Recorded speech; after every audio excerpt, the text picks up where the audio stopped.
In this video, we will be discussing current work in machine learning theory as well as future directions of research.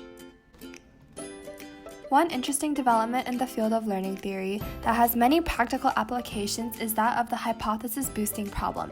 It has been shown that weak learnability can imply strong learnability, so there must be a way to boost the accuracy of a slightly better than random guessing classifier arbitrarily close to 1. We can do this through combining several weak learners trained on different distributions to come to produce a highly accurate hypothesis.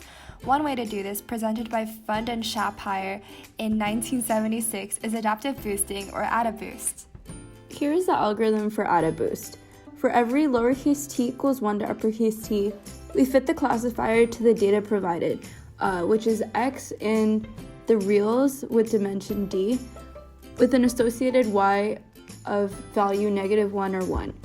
And we have initialized the weights of the classifier before it was fit to all be 1 over n, which is the number of training examples that we have.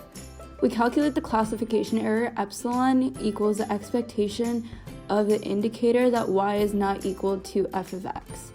Then we calculate the weight for the classifier.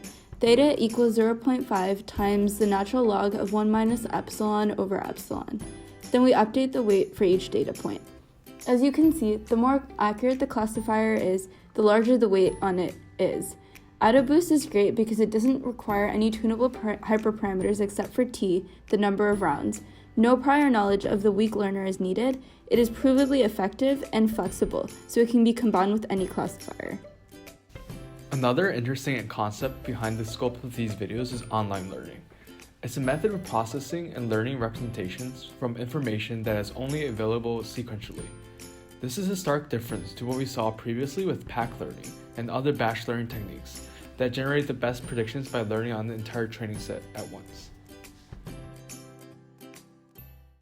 What do you think future research in this field of learning involves, as well as how do you think the future research will impact the field? Well, the research in the past has been a combination of trying to specify what you want to get done. That's one thing. Another thing is algorithms for doing it. Third thing is analyzing algorithms and seeing which algorithms are the best. And the fourth one is doing experiments, see how well the algorithms work in practice. And how has that changed from kind of the 1990s, even earlier, and now? Obviously, there's a lot more computation, kind of capacity. Like, has that really transformed the way people do experiments in the field? Yes, I mean, the experimental part has changed a lot because in the early days, data was very hard to get. It was even hard to transfer if you had lots of data. How do you get it to someone else? So in fact, I've been teaching a course in learning theory for a long time, and in the first while, it was very hard for students to get data. Suddenly, when the internet appeared, suddenly everyone could get interesting data. And of course, a big thing happened, GPUs about 10, 15 years ago, which really expanded the amount of computation people put into machine learning. So curiously, people could have used supercomputers for machine learning, but they didn't, because somehow there was no important enough data set. But now they do apply massive computation for data sets. Cool. So you think it's a combination of both the availability of the data and the computational power? Yes, you need both. You need data which is important enough to be worthy of the effort of the computation. So kind of related to that, I guess, like I've heard from some kind of researchers explain like sometimes our data, as you said before, like just didn't have enough data, but now we have a lot of data. Maybe it's not very clean data. Are there any other bottlenecks? What do you think is the biggest hurdle right now in the field of the biggest obstacle?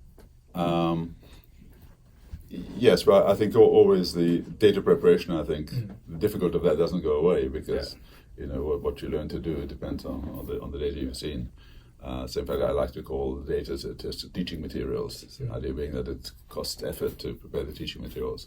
In fact, getting these data sets like for vision, which makes a lot of difference, that's a big effort. So the idea that you can just train on random stuff on the web, I think isn't viable. So there always be a lot of effort in preparing data sets carefully. Do you think that eventually will be able to be like something that is learned and curated by an algorithm and not necessarily by humans anymore? So that's a good question. Well, someone has to decide what you want to teach. So it's a bit analogous to teaching materials in, say, courses at a university. So the question is, when will someone has to decide what to put in an algorithms course here. So do you think a machine will do it sometime? I'm not sure. But I think for a long time to come, it's going to be humans choosing it, because that's the most important part. What is it that you want to teach?